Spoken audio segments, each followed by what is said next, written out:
He said, it is written, watch this carefully. It is written, man shall not live on bread alone, but on every word that proceeds out of the mouth of God. Now, what I want you to see is this.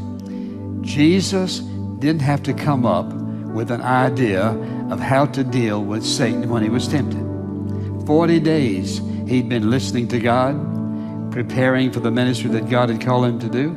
And so when Satan attacks him, if you're the Son of God, you're hungry. In fact, you feel like you're just starving. Well, these stones, you have the power to turn them into bread, delicious, scrumptious bread. You know the kind of bread your mother used to make you. It'd be just like that. And Jesus said to him, it is written in the Word of God, man shall not live by bread alone, but by every word that proceeds out of the mouth of God.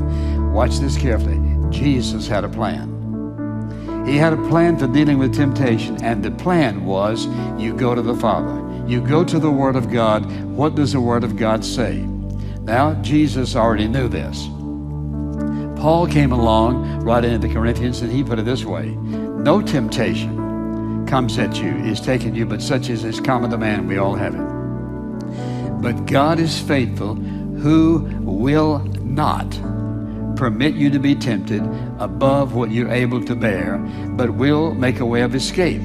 That's the promise of God. If you don't know that promise and you get hit with something really hard, you say, well, listen, God, you knew I couldn't handle that, and that was too much for me, and you let me be tempted, and it's your fault. No.